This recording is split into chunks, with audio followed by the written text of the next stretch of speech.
I recently did a video on how to not be judgmental, and in this video, I'm going to dig a bit deeper into this area by sharing with you an exercise that you can do, which really has two main purposes. The first purpose is that it will allow you to note down the different judgments you have based on who you are with or the situation you are in. So I'm going to break down for you what that looks like so you have an understanding about what judgments you have. And the exercise also helps you to learn how you can separate the judgment from that scenario or from the people you're with. Because it's very easy to get confused in terms of how we feel about that event, and therefore we can judge, but you can actually separate the judgment from the event itself. So this exercise is going to help you do that, and I'm going to walk through now what that looks like. So this is the observations and evaluation exercise. Now, if you don't want to sit through all of this, then you can jump through to the summary, where I'm going to try and summarize what this exercise is about. But essentially, what this is you write a list, and I've done it in this kind of table style, where you write down the different situations you typically find yourself. So you'll be, in my case, I'm at work, I'm at home, I'm with my partner, or with other people, with my family, and if I'm alone. So those are kind of broadly the places and situations I'm in. And I think of a common judgment or opinion that I have when I'm in those places. So at work, I feel that my boss doesn't care about my ideas. At home, this house is always a mess. If my relationships, oh, she never listens to me. With family, my family have nothing better to do but gossip all the time. And to myself, you are, and I'm speaking to myself, you are incapable because you keep failing at this task. So those are the common kind of judgments I have, and I think that hopefully many people can resonate with this if this is something you also feel. But if not, just really think about um, your life in a typical week. Where do you normally find yourself, and what kind of judgments or thoughts do you have in those situations? So this is in this column where the observation is mixed with the evaluation. Now, if you don't know what that means, then click up to look at my other video where I discuss more about how we observe, the meaning behind observing, and then when we evaluate, and then when we conclude. So we observe something in our environment. Okay, this has happened. And then we start to make judgments and inferences based on what's happened. Like, oh, he's always like that. Well, you saw he did this, and then you made the judgment he's always like that, or that's just who he is. That's a judgment, and that's not really factual because it goes against what you're observing. You're now integrating a kind of a judgment or prejudice in that observation. So this column here is the judgments, so how I think. Now in this column, this is where you now separate the evaluation or the judgment from what you observe. So I'm going to walk you through now how I've figured that out and how I've done that. So I normally have the thought, my boss doesn't care about my ideas, and how I've separated it is, I have noticed that my boss does not remember what I tell them whenever I share my ideas, and this makes me think that they do not care. So you see how I've separated it. So if we go back to this one, my boss doesn't care about my ideas. I'm heading straight for the conclusion based on my evaluation of what I've observed. Where the reality is where you separate the judgment from the observation. So first you write down the observation. There is no emotion, there is no judgment, there's no inferences. You're just writing down what you observe. I have noticed that my boss does not remember what I tell them whenever I share my ideas. And this could be because this is the third time it's happened. They remember everything else, but every time you share an idea or something you want changed, they don't seem to remember. Okay. So I've noticed that my boss does not remember what I tell them whenever I share my ideas. And this makes me think that they do not care. This makes me think they do not care. I'm not stating it as a fact of my boss doesn't care about my ideas. I'm stating it as, based on what I've observed, this makes me think they do not care. And this separation from the observation is going to become very important when it comes to communicating assertively without conflicts or without any aggression. And that's going to serve you in your relationships greatly, but I'm going to get to that towards the end of this. So let's look at the next example. The house is always a mess. Okay, I think that's a pretty common one. This house is always a mess. So let's separate that. I have noticed the house being messy the past 3 days, and this is too long for my liking.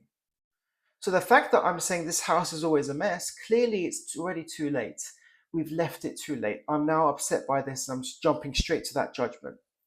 When in reality, if you really separate it and think about what you observe, I've noticed the house being messy the past 3 days, and I'm realizing that this is just too long for my liking. Maybe you're fine with it being messy for one day, but 3 days, now you're judging and now you're the emotions incorporated in there. Okay. In relationships, so she never listens to me.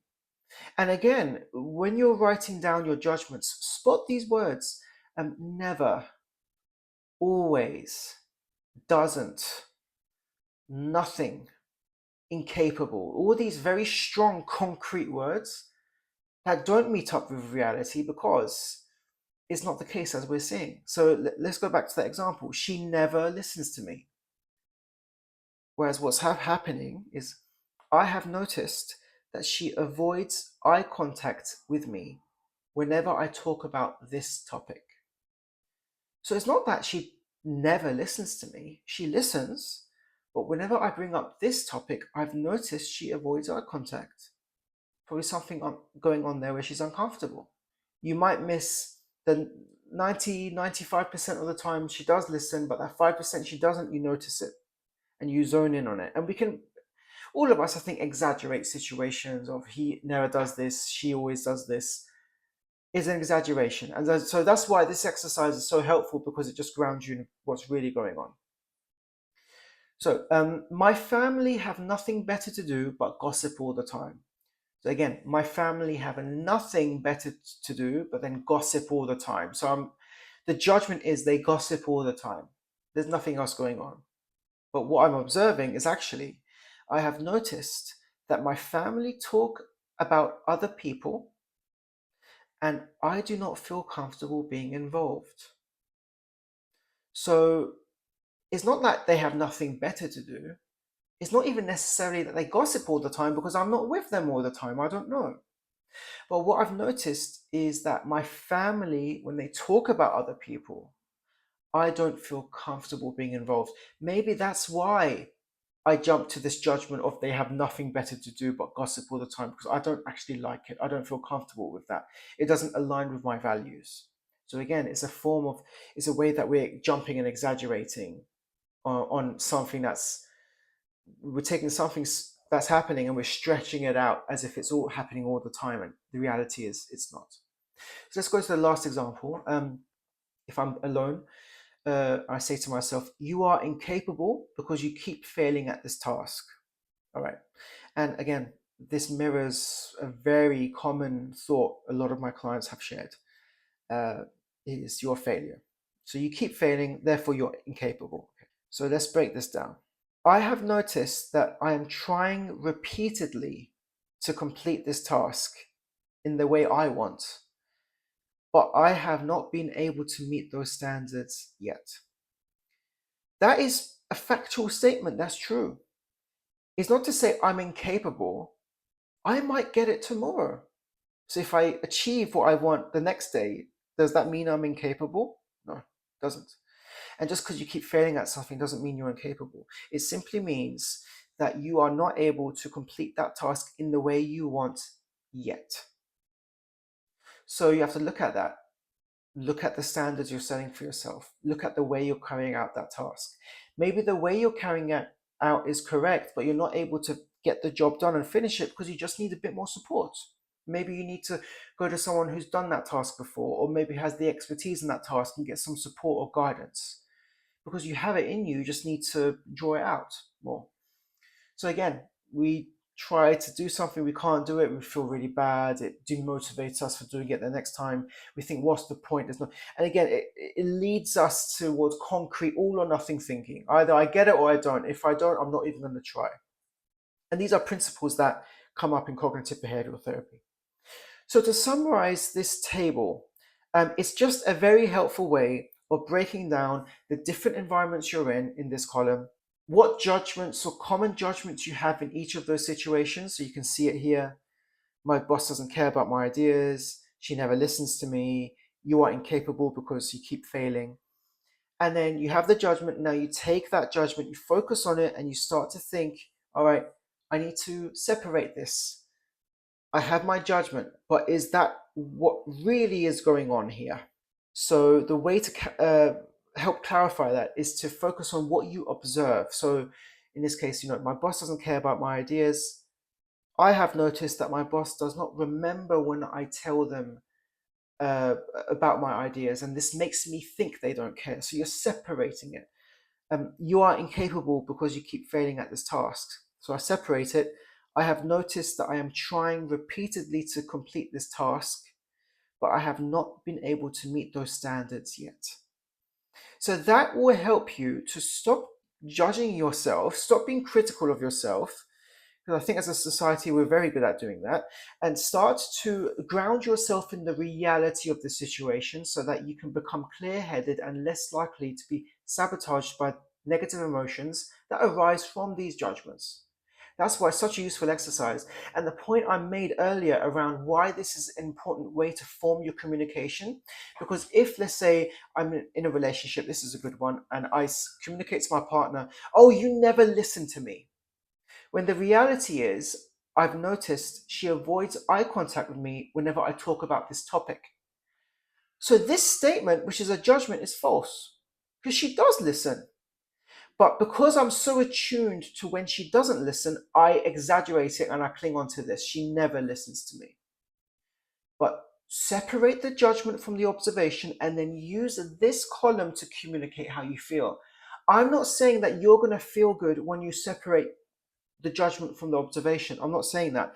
What I'm saying is, by separating it, you get to see what's true, how you feel about it, and that is going to give you the basis to communicate. So instead of saying, you never listen to me, I'm going to say, I've noticed that you don't seem, really present with me, and you don't seem to be listening whenever I bring up this topic. So I want to check in, I've noticed that. I don't know if you've noticed that too. What a difference in the way you communicate something. Let's go to another one. This house is always a mess. And let's say I'm with my family.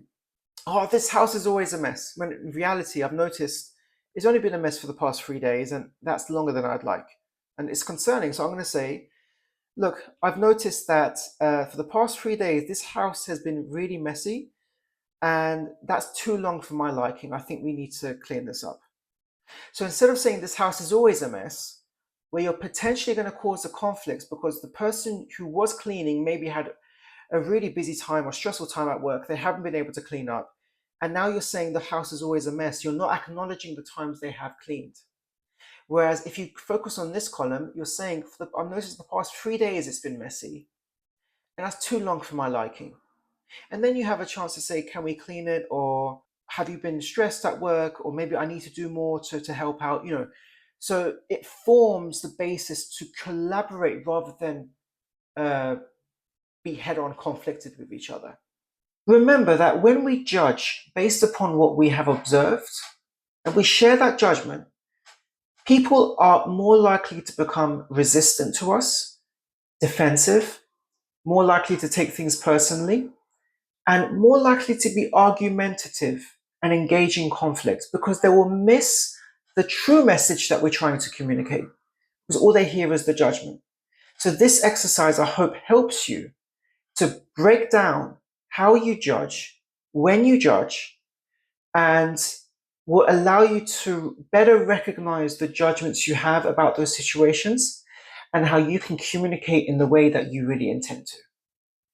Thanks for watching.